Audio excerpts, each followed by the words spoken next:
Hello everybody, this is Brian O'Haron on March 19th, 2009.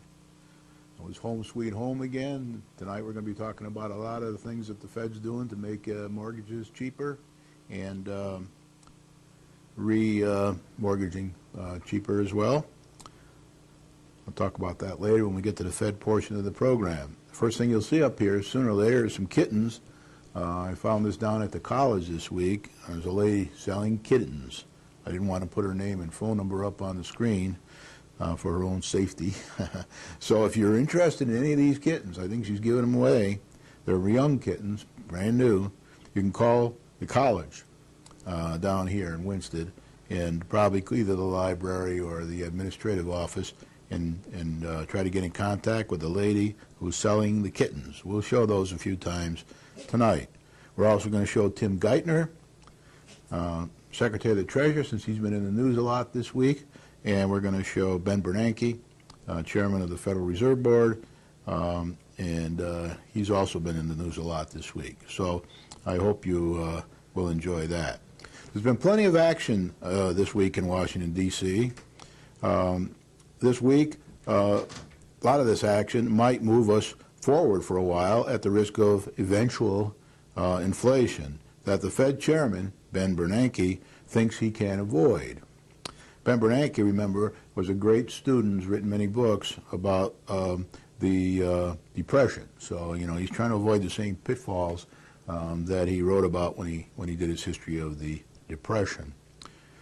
His balance sheet will have some junk on it because of the decisions he's making and his board are making over the last week or so, and will make in the near future.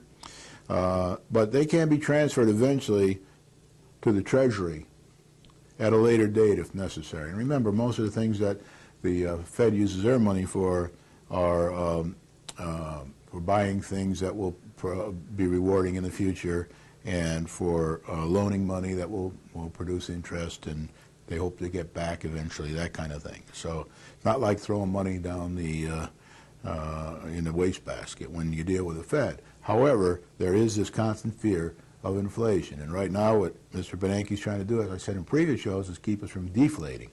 And that's worse in a lot of ways than inflation. So it's all a very, very tightrope balancing act. The town of Winsted is also on the move after several weeks of preparation. The fiscal 09 to 10 preliminary budget proposals have been presented to the selectmen, and reviews have been held this week. I attended two. One was a 2.5 hour, I think should have been done in about an hour, but it took them 2.5 hours to get through it. There were a lot of questions by one of the select person that probably shouldn't even have been in the meeting, but the questions, I mean, the select person, of course, should have been there. But anyway, it went on, and we finally got out of there about 10:30. The last meeting last night was very short, and it was probably half an hour or so, and several people didn't come to the meeting that were supposed to present their budgets. The ones that came were very, very quick, pretty much agreed with the town manager on what they were supposed to get, what they weren't. Now, there are one or two people that are asking for more than allocated by the town manager, and that has to be resolved. We'll talk a bit more about the budget later without getting into too many specifics. The Board of Selectmen will meet with the Board of Education on March 26, 2009 at 7 p.m. in the band room of Pearson Middle School. And if you watch a Selectmen meeting on Monday night, if you can stand it, watch that, and you might hear them make some decisions on this budget. I don't know if they will on Monday night or they'll wait till after they talk to the Board of Education or what will happen, but they have plenty of time to do it. Now, there are a few little mistakes in this budget. I noticed the Torrington budget also has mistakes in it, and that's what happens when you have preliminary budgets, and when they're first handed out, everybody looks at them and rakes over the numbers, and they find mistakes and things that should be changed. That'll all happen, and in the end, it'll all work itself out. But it's a challenging budget at best. The selectmen had asked both the town and the Board of Education to strive for a budget that contained a zero increase for the town's taxpayers. They are both striving to meet that goal, the schools and the town.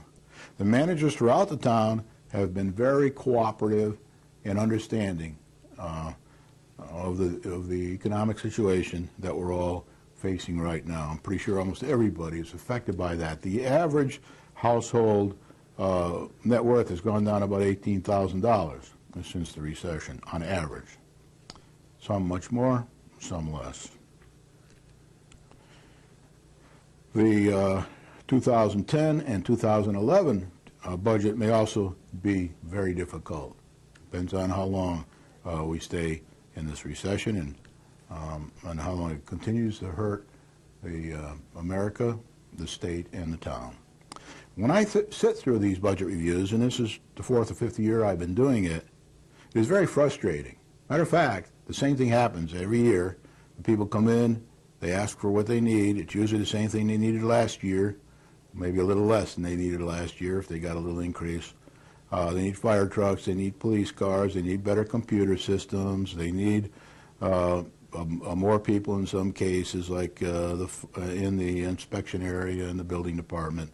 But you can almost know what everybody's going to say, and you can almost record it one year and play it again next year. It's so close that and the same kind of questions are asked of everybody, and it takes time, and then there's some chatter and banter, and that's why it goes that long.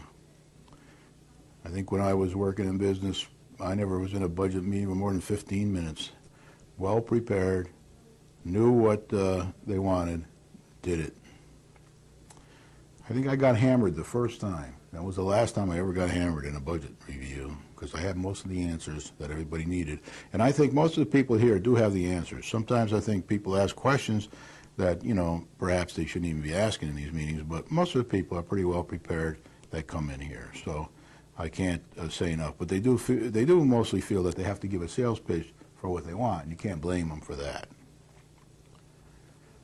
So when I sit through these budget reviews, it's very frustrating, and I can't help but think, what a help $500,000 more revenue would be at each of these yearly tax budget meetings.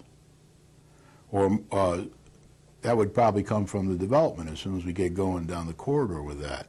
But $500,000 would make a tremendous difference for our managers in this town. Or more tax money from other things that we do in this town.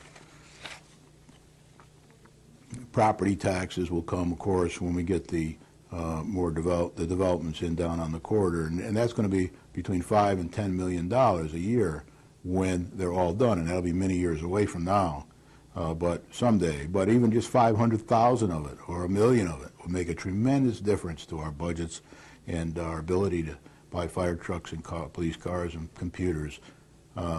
We got some AS400s here. I think the only other place you probably find them is in the Smithsonian. I'm not positive. When I was at the IRS, I used to say, this looks like the Smithsonian Institute of Computers. You got every computer since Babbage in here, so it was very interesting. But anyway, we can get that money in from the development. It won't all come in at once. It'll come in increments, 500,000 each year or $1 million each year or whatever. But that'll make a big difference in this town. And you also get money, permit money from them, and that's quite a bit of money. It's in the millions, $1 million to $2 million there. Water and sewer taxes will go into the water and sewer part of the budget, and then all the spending money that's going to happen in town that I've talked about in this program for the 1,400 or so new residents that will be living up there, most of them age 55 and over. So the actual cost of the town will be minimal compared to other areas of town.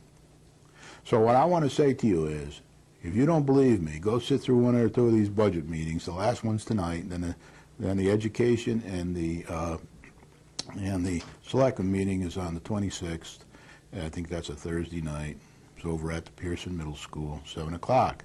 And you will be convinced that we need more revenue when you sit and watch these programs. I also sat through some of the, not all, but some of the school budget meetings, and they're tough too. You can always need more money. That's easy. Doing with less is always the more difficult just like it is in your own family. It's when you have to give up things. Okay, so with that, we'll now go to the agenda. And tonight, besides the comments, we're going to go through what I go through weekly now: the President, Congress, Federal Reserve, Treasury, state, and town financial progress. Because right now, we're pretty much 99% dependent upon this economy. This will be the second year in a row we've had a zero increase of the taxpayers if it happens. We also saved the huge percentage year that the last administration wanted to upgrade all the schools and the fire departments and police department. We're lucky we didn't get that at this particular point in our time. There is progress being made there now. The OCR stuff has started at the bids have gone out for the Pearson School. The work will be done in the summer, perhaps by the end of the summer, and a lot of that will be paid for by the others besides the town with grants. Then I'm just going to talk a bit about the school fiscal year 09-10 and the proposed budget, and then the town fiscal 9-10 proposed budget, and the total fiscal 09-10 proposed budget. So tonight is going to kind of be packed with things, and we're starting to get some action in the town here. Now, the first thing I want to point out once again, as I always do here every month or two, what the normal distribution curve is. The normal distribution curve, if you pick any subject you want, anyone in the world, who likes ducks? Well, people will usually fall along this curve, and they'll confuse ducks with geese and ducks with fish and everything else. But basically, this is the middle of it. This is where most people will fall in here. These are people that hate ducks. These are people that love ducks. So they fall along what I call a normal distribution curve, and this is just a simple example of it so you will understand. On most issues, when it comes to the town of Winchester, Winsted, I'm in the middle here, and that's where most people are, in this area here. For example, I'd like to see as much of the town remain green and historic as possible. But I'd also like to see enough business and development brought to town to pay for it and to keep us going, so we don't keep soaking the taxpayers more and more and more, because we are way behind as a town in keeping our maintenance up and keeping buildings in shape and all kinds of things. We need new things, a lot of new things. Can't get them all at once. You're going to get them maybe one at a time over years, maybe a little more. And we're a little kind of stuck now because of the economy all over the world. So this is where you fall somewhere along this distribution curve. Try it out for yourself at home. Have somebody pick a subject and see where you stand along this curve. Left, right. Unemployment. These figures came out. I saw them today, I think, for the last week. We're now at 8.1% unemployment in the country. It's another step up from last time. 642,000 new claims last week, up until the 12th it was, of March, or 14th of March, something like that. 8 weeks in a row we've had new highs in unemployment. That's expected to keep happening until this gets to 8 or 9 or 10% here, maybe even more. Now, there are some states that have more than 10% already. I don't know exactly which ones they are. There's 4 or 5 of them, and matter each month some more will be added to that number. But the average itself is 8.1%. There are some states that are in pretty good shape employment-wise in the Midwest and the South. There are 4 million jobs that have been lost since December 2007, when most economists think the recession began. And that's the highest number we've had, 4 million, in 25 years. So me being 26 years old, when I was 1 year old, that's when 25 years ago was. So it's quite a while. Now, how does it affect our town? I always try to draw a correlation to things that are happening in Winsted, and I don't know everything that's happened in Winsted. I only know what I read in the papers. But last week, I saw a reporter, and he had been up here interviewing people at the Homer D. Bronson Company, which is one of our largest taxpayers in this town. I think they pay about $40,000 in tax, maybe even more every year. They're in one of the industrial parks, and they have announced a plan to close shop in Winsted. Well, sometime this year, over the year, they're going to be winding down. Now, maybe somebody will buy them out. Maybe something will happen because I think their parent company is either going into bankruptcy or in bankruptcy. Maybe somebody will buy them and keep it. But as of now, they have announced that over the year, they'll be laying off 37 more people, in addition to jobs, about 15 or so, and these are rough numbers here, already lost to date. So that's how it affects our town.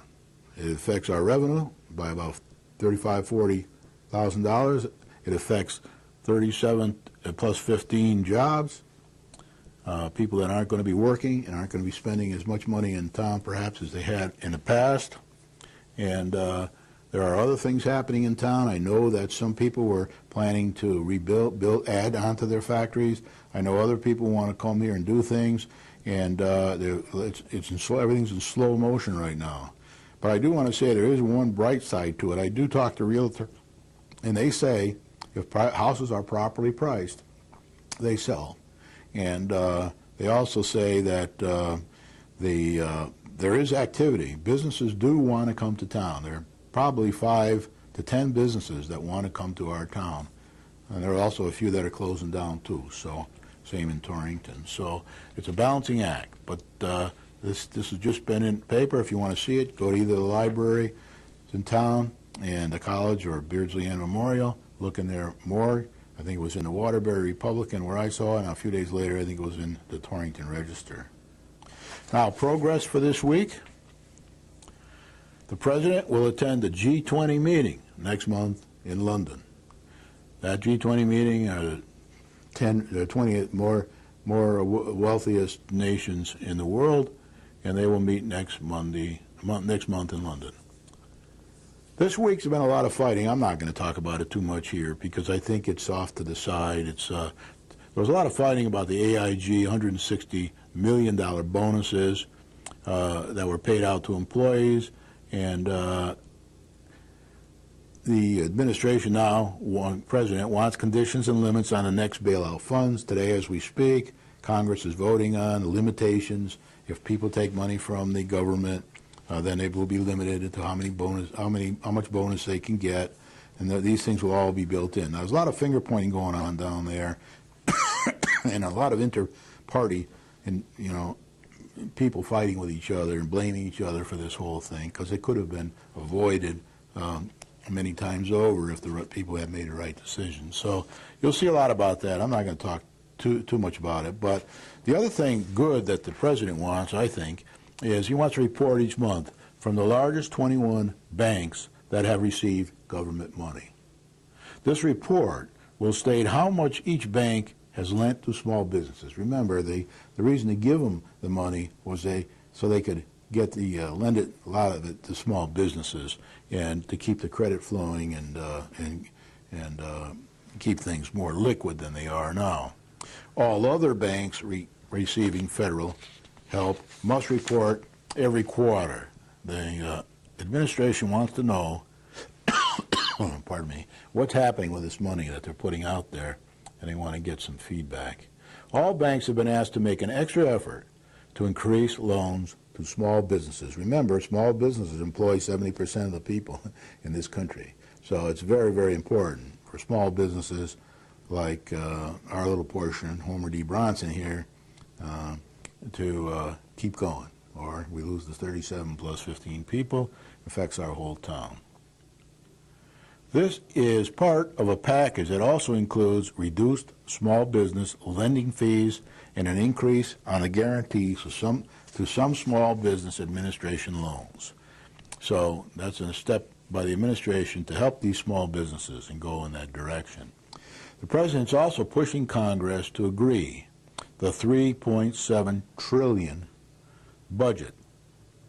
Some Democrats are also concerned about this budget, as well as the Republicans. Some, and many, think that the President is trying to take on too many issues at the same time. So that's been a constant debate this week down there in D.C. The president wants to end the finger pointing on the proposed budget. And I think I saw just today, this afternoon, I was watching the news, that he's trying to fast track this budget. It might not be too good an idea. So he's got people, Pelosi wants to fast track it, other people don't want to fast track it. So we'll have to see what happens over the next few weeks on this budget. It's expected to take months to get this budget approved one way or the other. And it'll probably change a lot along the way. Maybe it'll end up being $4 trillion or $5 trillion, who knows. Congress. FASD is considering the changes to mark-to-market, as I mentioned last week. These are the people that do the financial controls, setting, things like that. It's called FAS 151. It's the accounting rule, and it may be a vote on April 2nd. They promised a vote on April 2nd, 2009, and then a vote on whatever it is they're going to do to make this mark-to-market changes so that it helps these banks during this particular recession. Then probably after the recession is over, some will be taken away, some of these rules. Some might even be left there. I don't know. Congress may be considering another stimulus package, about $500 billion. Remember the last one was, about $800 billion, a little less than that. Now, what's happening, and you can see this on TV, or read about it in the papers, there's a number of tea parties rising throughout the USA. You remember the Boston Tea Party, where there was dissatisfaction with the King of England and the taxes that we've had in the early days. Well, now we've got a lot of tea parties rising throughout the USA because of all these bailout packages. I saw a good friend of mine the other day walking, and he mentioned that he and his wife in a week or two are going to one of the tea parties. I don't know where it is, in Hartford or somewhere, maybe even Boston, I don't know. And they're going to attend one of these tea parties. The new Securities and Exchange Commission, SEC, Secretary, I mentioned her and showed a picture last week, Mary Shapiro, is considering putting an end to naked short selling. That's where everybody can just keep short selling without any uptick, without anybody buying. The price going up, people are buying when you sell short, but without the price going up, and bringing back the uptick rule for short selling. That's being considered now. I imagine I think this is a pretty easy one to do, but it's got to be implemented in the computer systems, and that might take a while. So keep your eye out for that. Both this mark-to-market and the uptick rule theoretically will help the stock market quite a bit and make it more procedural and controlled and less hectic and less volatile. So that's what they're aimed to do. Doesn't mean they'll do it, but that's what the theory is. Congress is beating up AIG, and it's bickering within the administration quite a bit, as well as with the Republicans. There's something will happen here. These people will be limited. They've talked about it many times before, but for one reason or another, it didn't get implemented.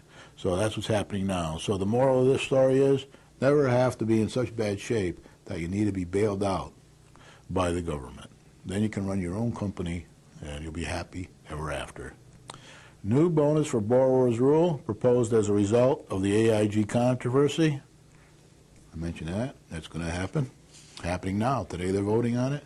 It's probably going to take a few weeks to get done because there is some pushback and there are some legal issues involved that are quite complex. There are some management issues that are involved that are quite complex at these companies, and it might not even pass in the end, or it might pass diluted down quite a bit from what it is now. It has to get through the Senate, and that'll be the tough part. Now we're going to talk about the Fed. You may see a picture of Ben Bernanke while we talk about the Fed.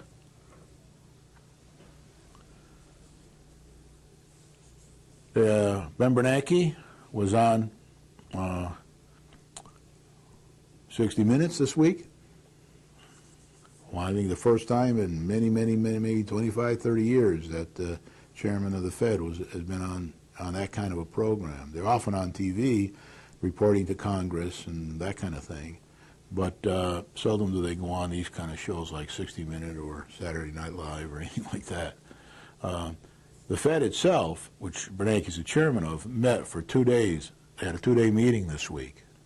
They usually meet monthly, and that's the governors from around the country. I think there's about 12 of them, give or take, 1 or 2.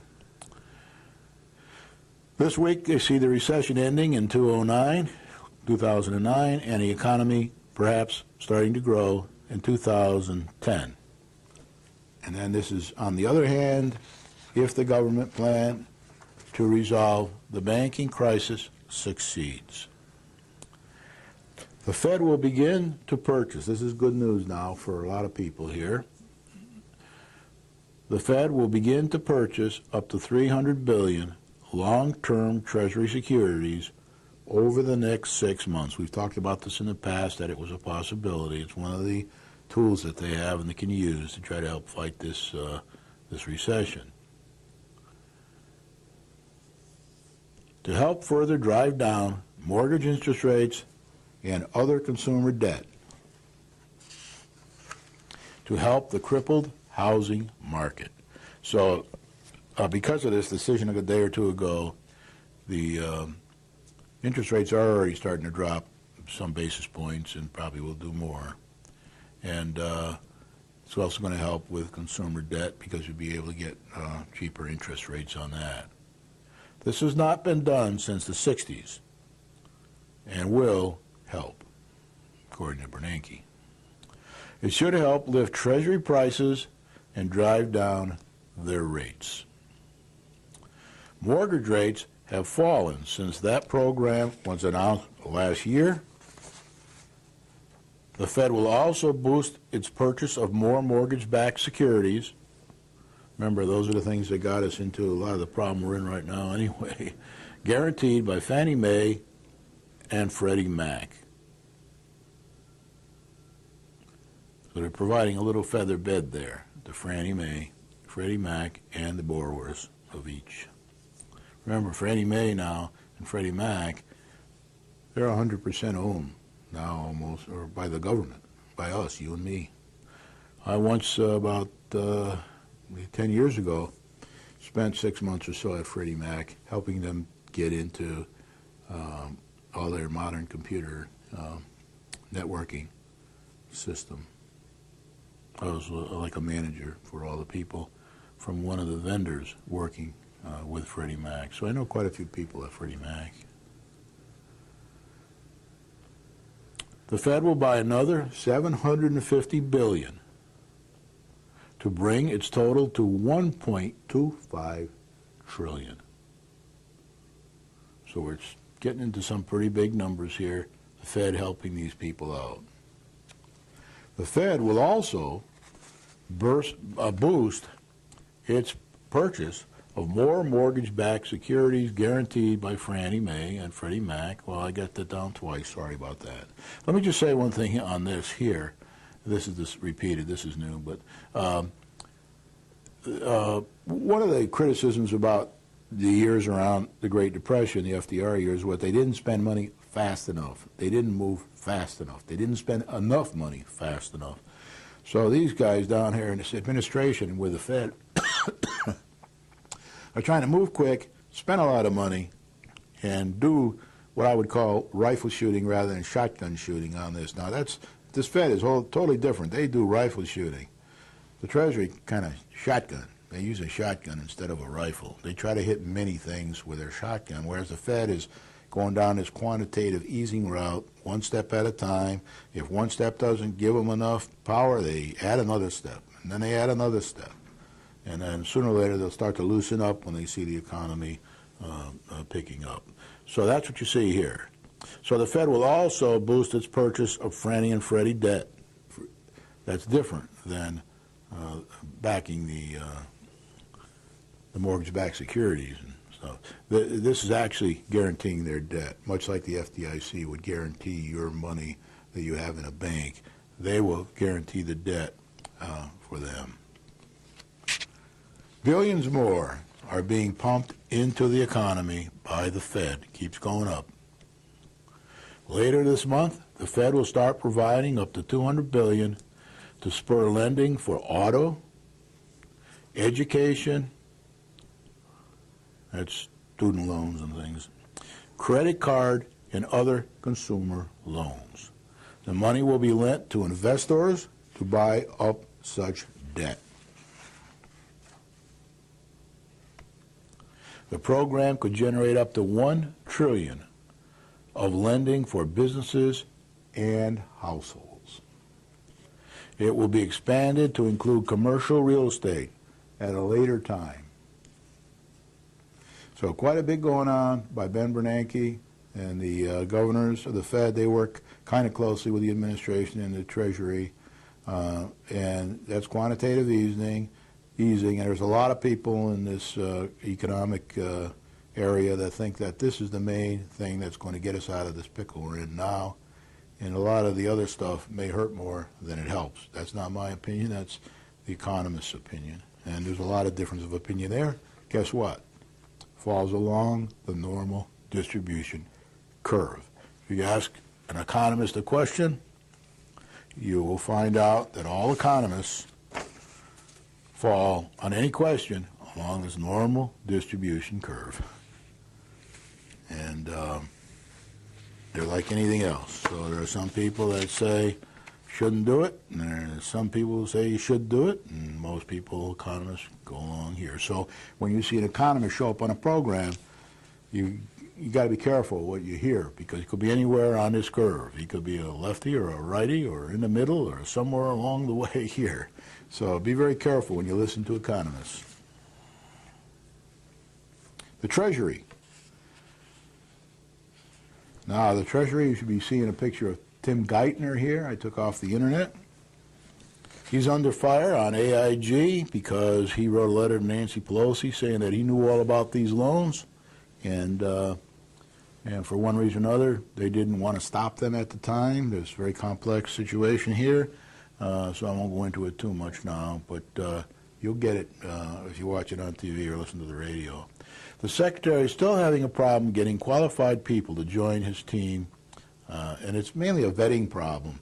It's very hard to pass the vetting process. It's like if you go to a bank for a loan and you say, I'd like to get a loan, and they say to you, we're going to vet you. Do you have a job? And you say, no. They say, okay, you fail. You can't get a loan. They'll say, do you have any income other than a job? And you say, yes. Well, we're still going to fail you because you got to have a job to get one of these. So then they'll check your credit, and then they'll check where all your past landlords, and on and on and on. So that's kind of what happens when you go for a job. Now, I've told you many times on this program that I was always vetted wherever I went near the government for anything, even if I was just a consultant to the government or a contractor to the government, or I went for a secret or a super secret clearance or anything like that. They vetted you with their FBI and anybody else they used in this process, and especially at the IRS, because that's the last place they want anybody to get caught not following the rules. The Secretary of the Treasury, Tim Geithner, attended the G20 Finance Leaders Conference in England last week. Remember, I told you he was going to go there for a two-day meeting last weekend. He did go. And that was in preparation for this G20 meeting the President's going to go to in 2 more weeks. They were trying to get all the financial people from these G20 companies to agree on some future planning, and they were also trying to get them to agree to have all the financial people from all G20 countries represented in this financial team. Because they're not now. Less than half are in there right now. The Secretary will propose an overhaul of the financial regulatory system that is expected to give the Federal Reserve powers to monitor broad economic risks. And that that's mainly so we don't try to not get into this pickle again. It's sort of like a Glass-Steagall type act, only it'll be a little different in many ways because a lot of years have passed since that. They will outline a revamp of controls over banks and financial institutions aimed at preventing a repeat of the current crisis. Everybody wants to see this happen one way or another. You have to be very careful, though, that you don't overregulate, over-control, and that's one of the problems government has. They usually want to overregulate and over-control. Businesses, of course, usually like to have less regulation and less control. Businesses also like some regulation and some control for their own protection. Tougher capital standards on banks may also be forthcoming. This means they're going to want to know how much capital they have. It's sort of like the stress tests they're running now on the top 19 or so banks that are borrowing money. They want to make sure that they always know that they are in sound capital. Now, we have that in this town too. We have our fund where we keep our capital that is in reserve for emergencies. We have to watch that very closely. I think it's about 900,000 in there now, 900,000 to 1.1 million. I don't know. I haven't seen the finance director in a while because he's on vacation. But when he gets back, I will talk to him about that. And it's very important to know that when we get done with the budget here before we go to the town meeting. The rules will also aim to ensure that banks cannot shop among different regulatory agencies in an attempt to obtain the most lenient supervision. That would be like if you wanted to get a mortgage and you couldn't get it from one bank, you run to the next one and you try to find somewhere that meets your standards where you can get a loan. It might be more expensive on the interest. There might be other things. I just went for an insurance policy on one of my places, and because it's not occupied all year round, full time, I'm going to have to pay a huge premium for my insurance on that property. We'll also require more transparency and stricter rules for the way money flows between banks. That's very important. And they will also have consolidated consumer protection enforcement is being contemplated for consumers, to protect the consumers throughout this whole process so they won't get harmed and injured as much as they have during this recession. The Secretary will propose an overhaul of the financial regulatory system that is expected to give the Federal Reserve powers to monitor broad economic risks. So the Federal Reserve Board will be looking to see, hey, are these people like AIG, the AIGs of the future, are they taking too much risk? Will they end up having to come to the government or bailout? And they want to try to nip that in the bud in the future. So the Secretary will outline a revamp of controls over banks and financial institutions aimed at preventing a repeat of the current crisis. Right? Tougher capital standards on banks may also be forthcoming. The rules will also aim to ensure that banks cannot shop around. We've already gone through that, so I won't do that again. Sometimes I duplicate these. The next important thing that's happened this week is the Secretary of the Treasury, Tim Geithner, has ordered the IRS to issue a series of new rules.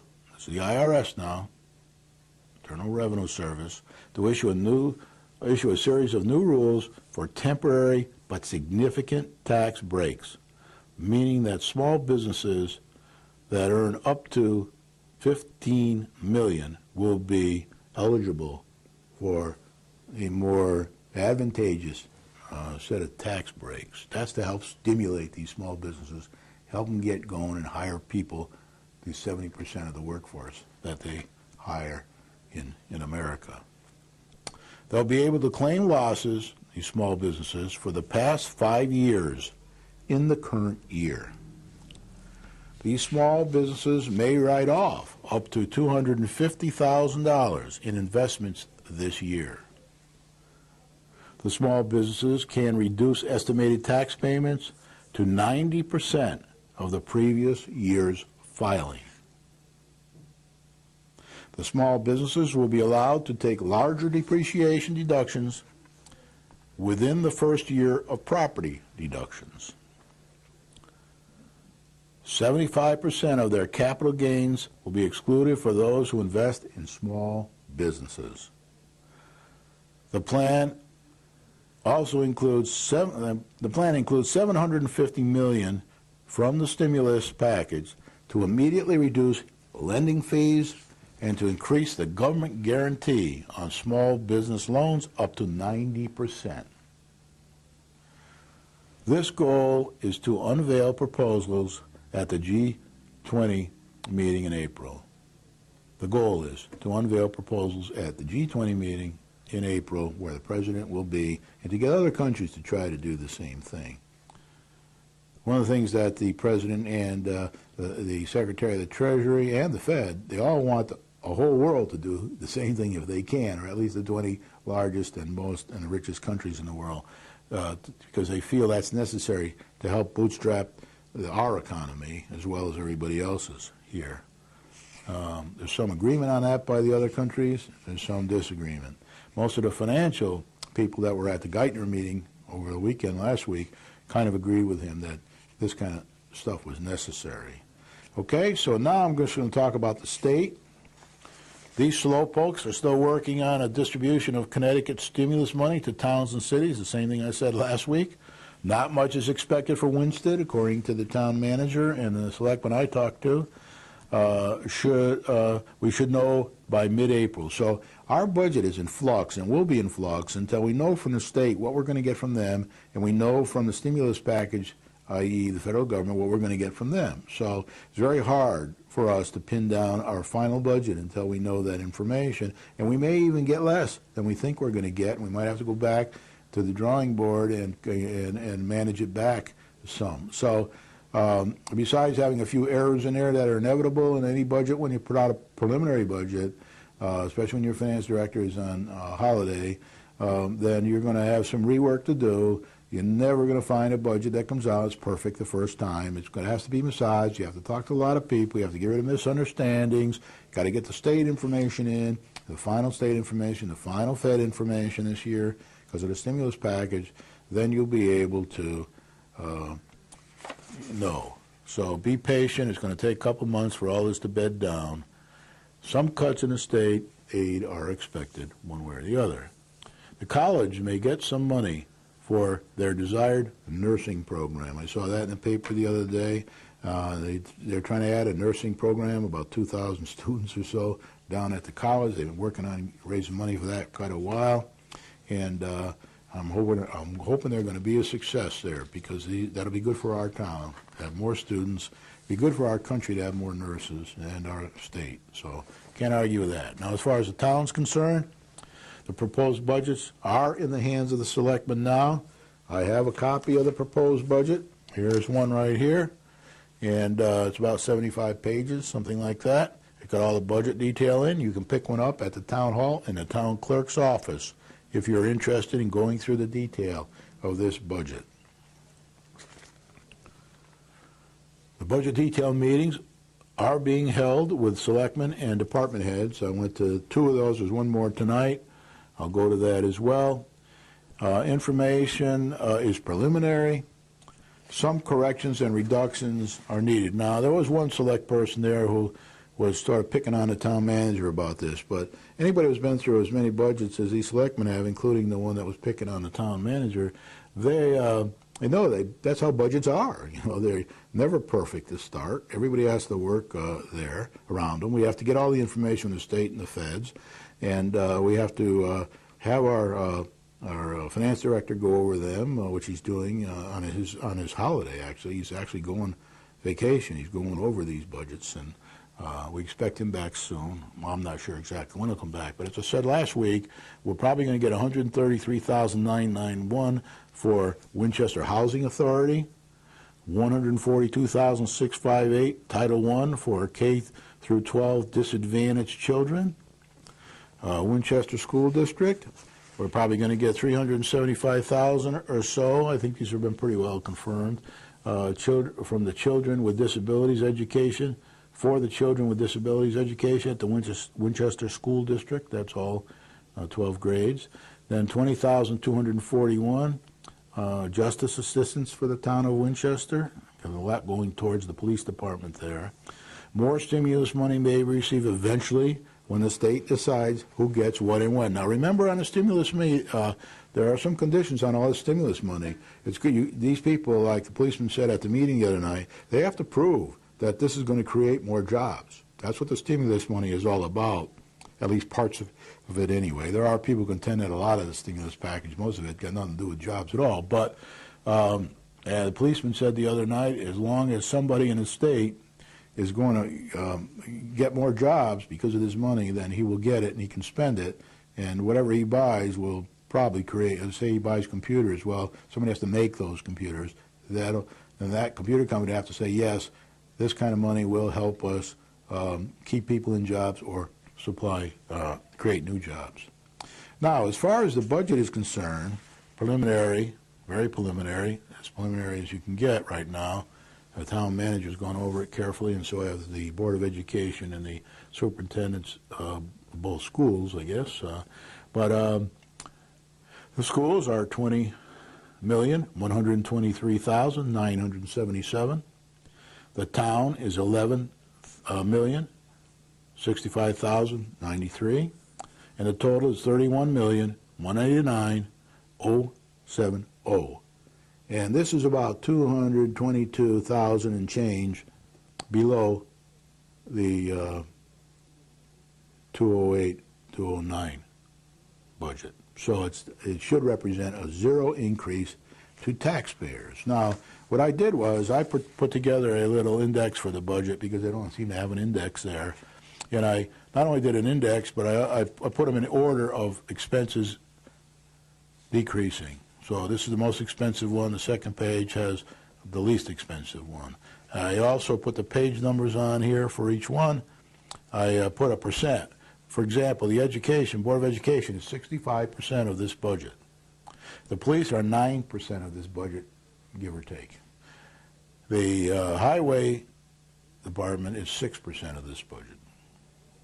And then you get the 2% for general fund, miscellaneous, debt administration 2%, then 1% for these, and then it gets below 1% for the rest of the budget. Now, I'll just give you a few examples of this, if I can find the right page. Here it is. The Board of Education, as I said, is $20,123,977. The police is $2,652,241. The highways, that's $1,971,003, and these are the biggest areas of the budget. Then you get the various capital outlay that we're going to have, $683,988. You have general fund miscellaneous, $539,303. If I had more time, I'd go into some of these for you. Maybe I can do that next week, but I'm not going to have time to go into too much detail this week. The debt administration, this is for money we spent in the past, and now we're still paying capital and interest on, according to the numbers I have, is $461,382. That just goes to show you how expensive it is to carry debt. So when you go for bond issues, you're going to know that you're going to have to carry that debt. And that's one of the reasons why the majority of the selectmen were against the huge $57 million, including interest, bond issue that the last administration wanted to do for the town. Now remember, I've mentioned on the show a couple times in the past that we were going to probably spend about $10 million for Pearson School in that bond issue. A year and a half ago, we were thinking of that. This year, we're thinking of closing the Pearson School down. Now, that's been put aside for a while, but it's not dead yet because we have less students coming into the school system and less leaving it. So the numbers are going down of people that we have to educate in our 4 schools. We might be able to fit all this education into 3 schools. I wouldn't want to even venture to say which 3 they were, but I think that Gilbert would probably be one of them since they have a lot of space and they're pretty well up to date with all their maintenance and that kind of thing. So don't ignore the debt administration. It's like in your own home. You have to pay your mortgage. and you have to pay the principal and interest each year, and you have to pay for any sewer bonds and any water bonds or whatever it is you have that the town is charging you for in this area. Now, the waste and is $412,614. Should be a comma here. That's how much it costs us to deal with our waste in this town, one way or another. The fire department, $375,216, and remember, we have an all-volunteer fire department. So, and the fire department is usually pretty strapped. You know, they need. I sat through their presentation the other night, and they always seem to need quite a bit of work done on their equipment and buildings, and they also need the trucks. You know, buy new trucks every once in a while. So that's that. Now, there's a debt administration for the education side of the budget, and that's or for the education part of our budget, that's $341,715. That's the debt that has to be in the budget for that. Then health, $305,882. Municipal insurance is $280,612. Building department, $222,000. For the directors part of the department, $222,796. The planning and development department, that's for the planning development manager, secretary, etc., $203,200. The recreation department, $212,872. The libraries, the library, Beardsley and Memorial Library, is $197,941, and the town clerk is $173,299. Now it goes on for a while here, but I don't have time to go into it. I didn't go into any of the ones that are down in the below 1%. But you got the assessor's office, you got legal fees. I think I already talked about assessor, but legal fees. You got tax collectors.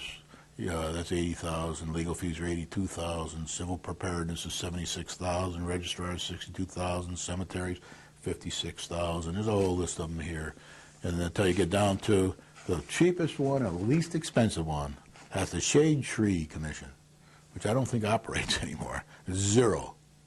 And public celebrations are in the budget for $1. Okay, so if you're interested, I did send this index to the town clerk by email today. She has a copy of it. You know, you can get a copy if you go down to pick up one of the budgets and get this here, right? It will be updated when decisions are made about it and when corrections have to be added to it. But so far, this is the original one they put out when I went to their first budget meeting on Tuesday night. And I think it's the same one that was in the packet for the selectmen for their meeting on Monday night, but they didn't go over that in the meeting. There were some comments about it in the meeting. I thought they were kind of premature comments, but there were comments. And that was what happened there. Now, we're all waiting eagerly for this meeting tonight, the selectmen meeting on Monday night, where I'm sure the budget will come up. And we are looking for forward to the meeting with the Board of Education and the selectmen on March 26th, 7 o'clock, Pearson Band Room. And then we'll begin to see this budget gel. And everybody gets a chance to comment at any of these meetings. I didn't make any comments at any of these meetings, but you can make comments. Now, let me say another thing that may help our budget a little bit, and that is that a plan was agreed by the selectmen. I'm pretty sure it was agreed on Monday night at the selectmen meeting in